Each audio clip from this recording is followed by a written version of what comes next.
This is Latter-day Presentations, where we discuss topics and issues of faith for Latter-day Saints. Let's talk in this presentation about how the church spends money and how we sometimes think about that. Let's get started. Suppose I disagree with how the church is spending tithing money or other resources.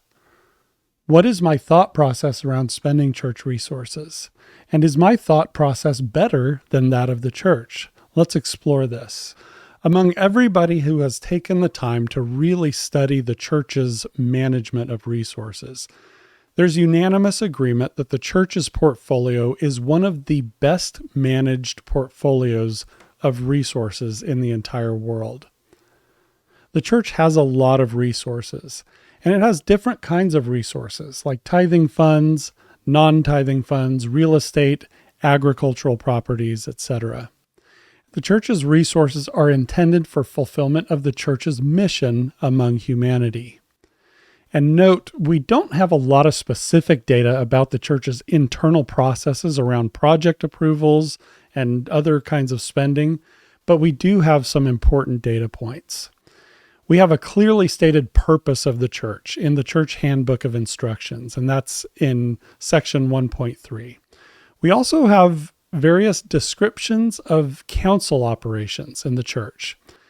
And we have assumptions and priorities of church leaders publicly described in multiple places, like conference talks and other places. Now let's talk through some common criticisms of the church's use of resources. One is that the church's use of resources is out of alignment with its mission. Another criticism we sometimes hear from people is they say the church's resources are out of alignment with what I envision the church's mission should be. And this is a situation where if there is a disconnect between what I envision the church's mission should be and the church's publicly stated purpose and mission, that's not really a question of effective spending or management of resources. That's definitely a more fundamental disconnect. Another thing we hear is, I feel the church should use resources differently. Well, let's talk about that. Should the church use resources differently? We need to talk a little bit more generally about how organizations make decisions around their use of resources. If you are an organization with a mission or a purpose, then obviously you want to make sure that your spending and your use of resources are aligned with your mission. So let's talk about how that works. Alignment is something that can be measured and analyzed. You can actually conduct audits and other activities that ensure that your resources are being applied correctly to your organization's mission. And there are tools for examining whether or not an organization's use of resources aligns with the organization's mission. One of these tools is called the Analytic hierarchy process. And I want to talk through the Analytic hierarchy process. But first, I want to start with a very basic form of decision making. And in this example, I'll talk about what it's like to shop for a car. Let's say I'm going to buy a car. I might start by creating a very simple decision grid. And in that grid, I'll specify things that I like about cars, features that I'm looking for. Like, is it roomy? Does it have good entertainment? Is it all-wheel drive? Does it have good fuel economy? And then I might list some of my options, a Ford, a Toyota, a Chevrolet, or a Subaru, and just simply score them as to how well they do in each of those feature sets that I like, that I'm looking for. And then I can just kind of total up the scores at the end and see what is my winner. In this case, it's the Subaru. Now, there's a problem with this simple mode of analysis, right? And that is, what if I value each of these features differently? For example, what if I value all-wheel drive vastly more than I value the quality of its in-dash entertainment, right? What if I value fuel economy over whether it's roomy or not? If I value things differently, then I will need to use a weighted scoring system. I'm going to need to establish how much I value one thing over another before I score them. The analytic hierarchy process is a way of doing that. And what you do is you first define the organization's mission or its objective. Like, what are we really trying to achieve as an organization? Then you develop criteria for what achieves that objective. You weigh the criteria against each other to find out which criteria are more or less valuable. Then you develop a list of possible choices for the organization to make. We call those alternatives. And then you evaluate those choices against their weighted criteria. Now let's talk through those step by step. First, you need to define the mission. Are we in agreement on the organization's mission? This is often a hard question. And if we are in disagreement, where are the areas where our views diverge? What are the assumptions driving our diverging views? This is kind of the foundational step. Before you make decisions, you have to have a common understanding of your organization's mission. Now let's move on to criteria. You develop criteria, and criteria are used to establish whether something that you're wanting to undertake, whether it actually achieves your organization's mission. When we ask whether or not we are succeeding in our objective, what criteria should we use to answer that question well? For example, let's say my objective is to develop a higher quality email system for my company. I'm going to have some criteria, and those might be security or speed or a flexible, customizable user experience, ease of use, or compatibility with other email systems.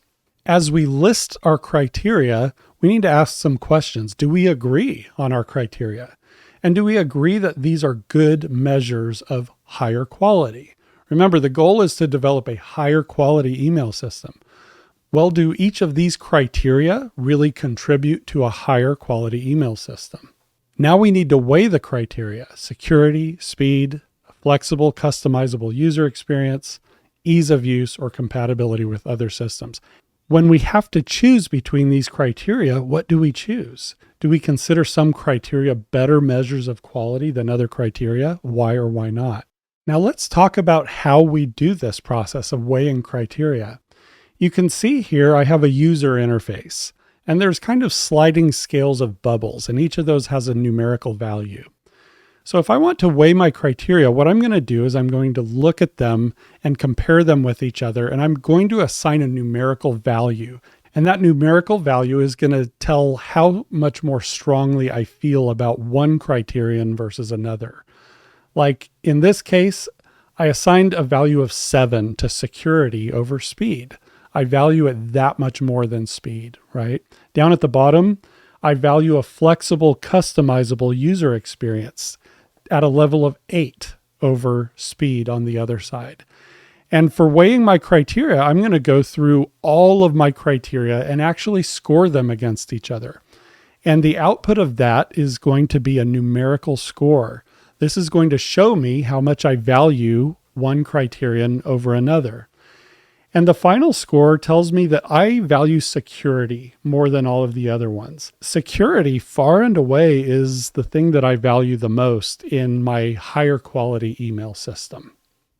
Now, after I've gone through that process of weighing my criteria, I'm going to list my alternatives. These are just options for me to choose from.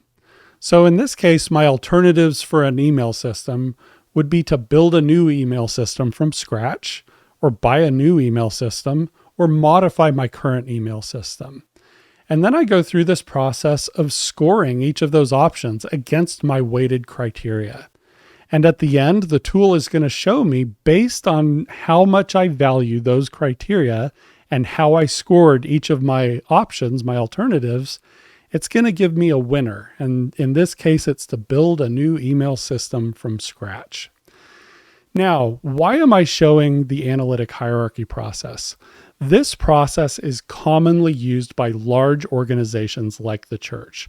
I don't know if the church uses this exact kind of framework for decision making, but I do know that many large organizations, both public and private, they employ the analytic hierarchy process as they make their decisions around spending and resource utilization, and which projects to greenlight versus which ones to set aside. The analytic hierarchy process is very typical among large organizations.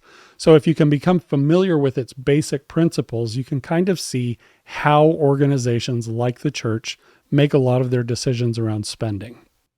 Now let's talk about what happens in practice when you implement something like AHP in an organization. If there are wide discrepancies in the group's scores on defining criteria, or your weighing of criteria, or your listing of alternatives, or scoring alternatives against criteria, then the group is not aligned in their understanding of basic elements of their decision. A leader can work to bring group members into better alignment, or even change the membership of the group in some cases. Decision support frameworks like AHP impose discipline on people's thinking. They reduce conflict by exposing people's biases and assumptions and providing a consistent set of rules for decision making. I've seen this work in practice in organizations where there's a lot of conflict around decision making. When you bring forward a more rigorous tool set like the analytic hierarchy process, a lot of people calm down because they have a consistent, commonly understood set of rules that they're going to abide by. So these frameworks are often strongly resisted, though, by people who are not ready to transition to mature, rigorous thinking about complex decisions. If you have people saying things like, I always need to have my way, or I don't think there should ever be trade-offs, or I don't think I should ever need to examine my own assumptions, I don't think I should ever need to be honest about gaps in my understanding, or I don't think I should ever need to point to data or historical precedent to justify my claims about cost or benefit. If you have people in these kinds of mindsets, they're going to resist something like the analytic hierarchy process and the kinds of discipline that it imposes upon a group. Now let's talk about this concept of trade-offs.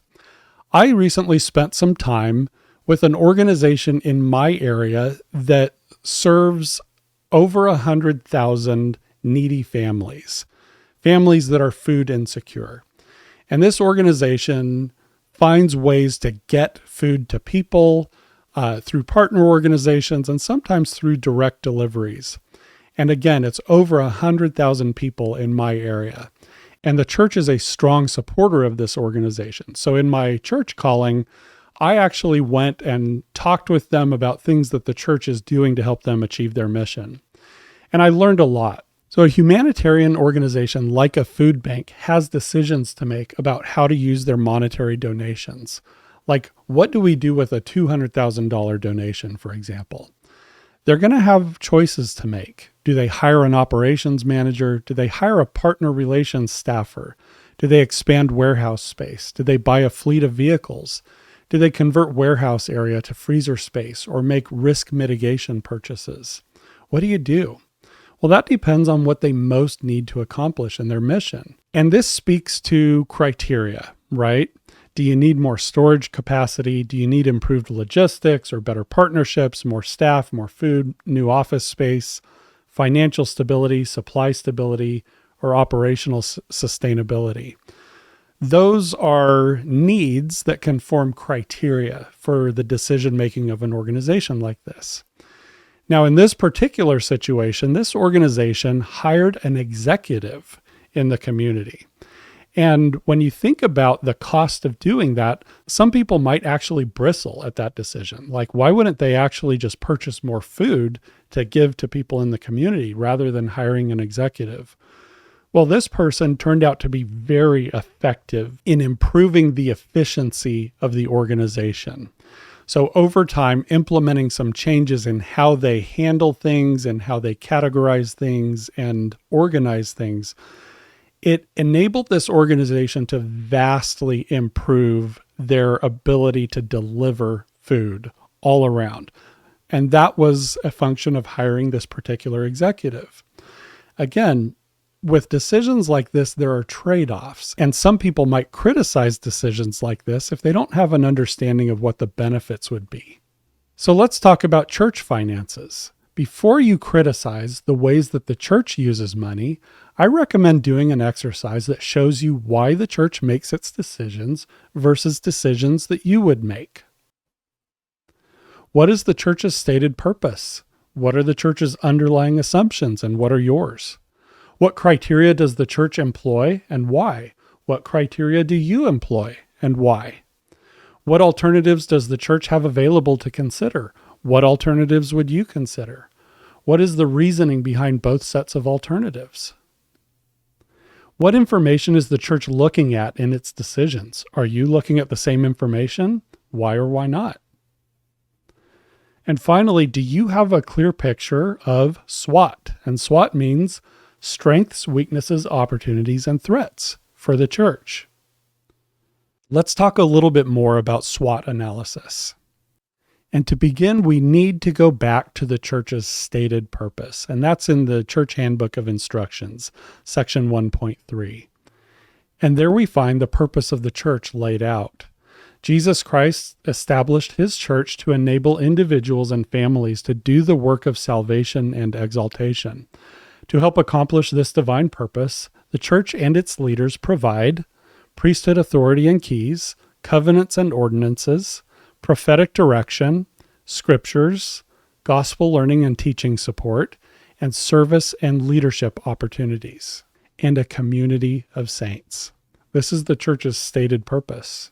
So as we conduct SWOT analysis, we absolutely have to keep this stated purpose in mind. When we look at SWOT analysis, we're going to talk through strengths and weaknesses, opportunities, and threats. When it comes to strengths, where are we effective in achieving our mission? And then looking at weaknesses, where are we failing to achieve our mission? When it comes to opportunities, what are current trends, events, or developments that we can utilize to further our mission? And then we have threats. Are there factors that hinder our ability to achieve our mission? And are we in physical or other forms of danger? In early church history, there was a lot of physical danger. There were a lot of migrations from place to place due to persecution. And this is something that the church has to consider in our day as well. As we talk about threats, we do have to have a clear picture of the hostility that a lot of people carry toward the church.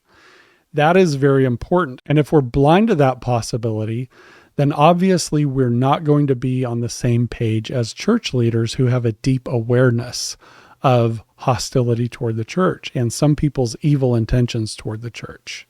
And now I want to talk about a statement that Sister Wendy Nelson made a little while ago. And she was talking about President Nelson's decision-making as president of the church. And she said on this podcast, she said, here's something different that I've noticed about his future orientation lately. He now looks 50 to 100 years ahead. That's new to me. One day he recently said to me, "Oh, I wish I could tell you one of the decisions we made today. It will be thrilling." I said, "Well, when will I know?" "Oh, you'll know in about 50 years. Great. Can't wait." This speaks to, when we talk about SWOT analysis, these kinds of long-term decision horizons are often not considered by critics of church spending, but they are a reality for church leaders. And so when there is that disconnect in perspective, obviously there's going to be a disconnect in people's opinions about how church finances should be treated. Criticism of the church's spending, it follows kind of a typical pattern of criticism of the church in general. And here's how it goes. You create an imaginary world where the church has a different mission, a different purpose than the church's actual purpose. Within that imaginary world, you create an imaginary God who doesn't command the building of temples. And I'm going to go back now to this witness testimony in a talk a few years ago from the late Elder Davies, because it's very important to listen to. We did a large clockwise loop around Vancouver, looking at the other properties, ultimately arriving back at the original site. President Hinckley said, "This is a beautiful site." Then he asked, "Can we go to the church-owned meeting house about 1/4 mile away?" "Of course, President," we responded. We got back into the cars and drove to the nearby meeting house. As we arrived at the chapel, President Hinckley said, "Turn left here." We turned and followed the street as instructed. The street began to rise slightly. Just as the car reached the crown of the rise, President Hinckley said, "Stop the car." stopped the car. He then pointed to the right at a parcel of ground and said, "What about this property? This is where the temple goes. This is where the Lord wants the temple. Can you get it? Can you get it?" You can see from this witness testimony that there's divine direction around the building of temples. And it's important to understand that a lot of church members, and obviously its critics, simply don't understand what temples are and why they are so important. And that's why a common criticism that we hear is that the church should not build any more temples, or should not build so many temples, and should redirect resources to other places. If you ignore or reject witness testimony like this that we've heard from Elder Davies, then obviously it's easy to come to those kinds of conclusions. But church leaders do have a clear vision of what temples are and why they are so important. So obviously, they don't have the luxury of pretending that reality is something other than what it is. Next in the pattern, adopt the delusion that there are no trade-offs or competing goods or unintended consequences. This is typical among people who have never managed an organization. Because once you actually go through that experience of managing a group of people or a large organization especially, you come to realize that there are trade-offs in our decision-making. There are competing goods to consider, and there are unintended consequences, even when we are doing things that seem kind or compassionate. But again, the leadership of the church are in a different place than a lot of their critics. These are people with a lot of experience in leadership who understand these realities and live in these realities. And the next part of the pattern is to insist that church leadership operate in this imaginary delusional world that we've created. And then finally, criticize church leadership for their insistence upon living in reality instead of in my imaginary delusional world. I've seen a lot of commentary of criticism of the church's spending. I have yet to see any that employs any kind of rigorous methodology or takes seriously the stated mission of the church. And if you're not going to do either of those things, then obviously you're free to engage in whatever delusional kind of analysis you want to. And that is what we see with criticisms of church spending. But again, I want to reiterate, leadership of the church live in reality. They have hard decisions to make. And I'll reiterate, I do not personally know if they employ the analytic hierarchy process or another specific decision support framework like that. What I do know is that the church's portfolio of assets and resources is among the very best managed in the entire world. So it would not surprise me if they are using very rigorous decision frameworks in addition to inspiration in their deliberations and their decision making.